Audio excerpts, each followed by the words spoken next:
قید سے تب جنوں ساز کہاں رکتی ہے، جبر سے جرت پرواز کہاں رکتی ہے۔ عرصہ زیست ہو زنداں ہو کہ مقتل ہو کہیں، ظلم سے زیست کی آواز کہاں رکتی ہے۔ آج آزاد ہے قانون سے مجرم یکسر، جرم نہ کردہ گرفتار نہ کیوں حیرت ہو۔ کیوں تعجب ہو کہ قاتل کا نگہباں ہے عدل، اور مظلوم سرے دار نہ کیوں حیرت ہو۔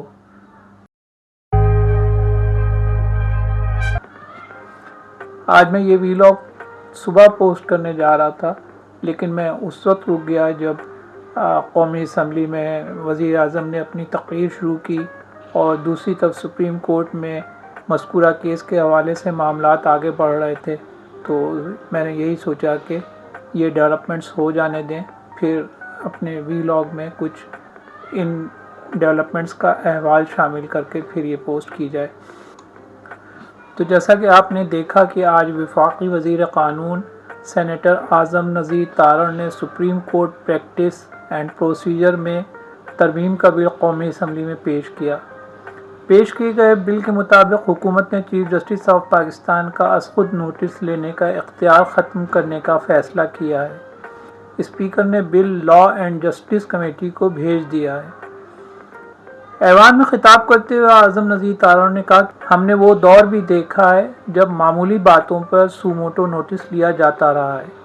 انہوں نے کہا کہ ماضی میں بعض از خود نوٹس جگ ہنسائی کا باعث بنے، بعض نوٹسز سے سپریم کورٹ کی ساکھ متاثر ہوئی۔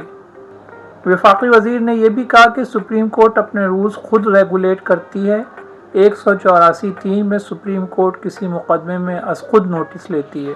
انہوں نے کہا کہ از خود نوٹس کے استعمال سے سپریم کورٹ کے وقار کو نقصان پہنچا ہے۔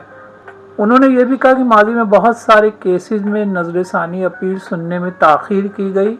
گزشتہ روز 2 جج صاحبان کا جو موقف آیا ہے اس نے مزید تشویش پیدا کر دی ہے۔ انہوں نے یہ بھی کہا کہ جو مقدمہ سپریم کورٹ میں دائر ہوگا وہ ایک کمیٹی کسی بینچ کو بھیجے گی۔ کمیٹی طے کرے گی کہ معاملہ انسانی حقوق کا ہے یا نہیں۔ اسپیکر قومی اسمبلی نے اسمبلی کا اجلاس کل دن 11 بجے تک ملتوی کر دیا ہے۔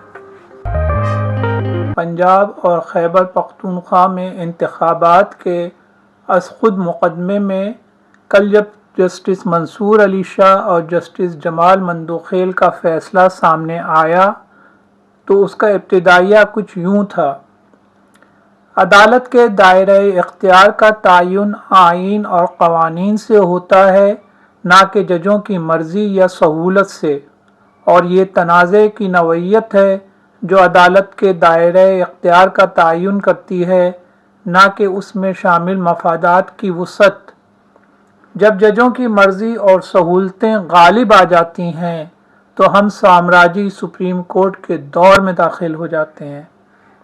قانونی ماہرین کی رائے میں جسٹس منصور کے فیصلے میں ون مین شو کا مطلب ہی یہ ہے کہ چیف جسٹس جمہوریت پر یقین رکھتے ہوئے معاملات نہیں آگے بڑھا رہے۔ جو تفصیلی فیصلہ آیا اس سے تو حکومت کے اس ابتدائی موقف کو حمایت حاصل ہوئی ہے کہ اس کیس کے اندر 5 نہیں بلکہ یہ 7 رکنی بینچ تھا، اور اس کے اندر جو 4 معزز جج صاحبان تھے انہوں نے سو موٹو پروسیڈنگ کو اپنے دلائل کی بنیاد پر رد کیا۔ یہ بھی کہا کہ کیونکہ یہ معاملہ متعلقہ ہائی کورٹس کے اندر زیر التوا تھا، اس لیے سپریم کورٹ کے اندر اس کی اس طرح سے سنوائی ہو نہیں سکتی تھی۔ چیف جسٹس کے سو موٹو اختیار پر جسٹس منصور نے 2 ٹوک انداز میں کہا کہ آئین کے آرٹیکل 184(3) کے تحت اس عدالت کا اصل دائرہ اختیار نہ صرف ثوابدیدی ہے بلکہ خصوصی اور غیر معمولی بھی ہے، جسے صرف عوامی اہمیت کے غیر معمولی معاملات میں احتیاط کے ساتھ استعمال کرنا چاہیے۔ ادھر پی ٹی آئی کے شاہ محمود قریشی نے یہ مضحکہ خیز بیان جاری کیا ہے کہ ججز کو اپنے نوٹس پبلک نہیں کرنے چاہیے تھے، کیا انہیں نہیں معلوم کہ یہ 2 ججز کا تحریری فیصلہ ہے؟ فواد چودھری نے بھی اس تہلکہ مچا دینے والے فیصلے کو غیر اہم ثابت کرنے کی کوشش یہ کہہ کر کی کہ یہ اقلیتی رائے ہے۔ اگر بات کریں سوشل میڈیا کی تو ٹویٹر پر ایک جانب پی ٹی آئی ٹرینڈ چلا رہی ہے کہ nation sports chief justice of Pakistan, تو دوسری جانب ٹرینڈ چل رہا ہے کہ ہم خیال بینچ نامنظور۔ تازہ ترین خبروں کے مطابق حکومتی اتحاد نے سپریم کورٹ آف پاکستان میں انتخابات ملتوی کرنے کے خلاف پی ٹی آئی کی زیر سماعت درخواست میں فریق بننے کا فیصلہ کیا ہے۔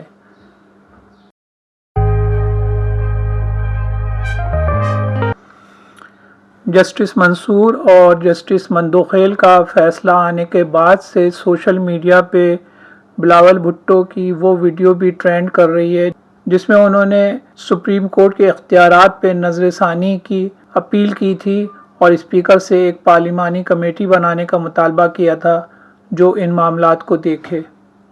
کہ متنازع نہیں، وہ آئینی کردار ادا کریں، چاہے وہ ہمارا اسٹیبلشمنٹ ہو، چاہے وہ ہمارا عدلیہ ہو، ان کا جو رول ہے وہ متنازع نہیں ہونا چاہیے۔ یہی تو وجہ تھا کہ ہم نے تجویز دیا تھا کہ فل کورٹ بینچ بیٹھے، مگر ایسے نہیں ہو سکتا کہ ایک پاکستان نہیں 2 پاکستان ہو، ایسے نہیں ہو سکتا کہ ایک آئین نہیں 2 آئین پاکستان ہو، ایسے نہیں ہو سکتا کہ بائی الیکشن سے پہلے وہی سپریم کورٹ کہے کہ پارٹی لیڈر، پارٹی ہیڈ کے ہدایت نہیں مانا گیا تو ان ایم پی ایز کا ووٹ نہ صرف نہیں گنا جائے گا، ان کو ڈسکوالیفائی کیا جائے گا، اور پھر 1 مہینہ کے بعد وہی کورٹ کہے کہ نہیں پارٹی لیڈر نہیں پارلیمنٹری پارٹی کا چلے گا اور ان کا ووٹ گنا جائے گا۔ ایسے نہیں ہو سکتا ہے کہ ایک پاکستان میں 2 آئین ہو، ایسے نہیں ہو سکتا ہے کہ ہم سب کے لیے ایک دوسرا آئین اور ایک کسی لاڈلا کے لیے کوئی دوسرا آئین۔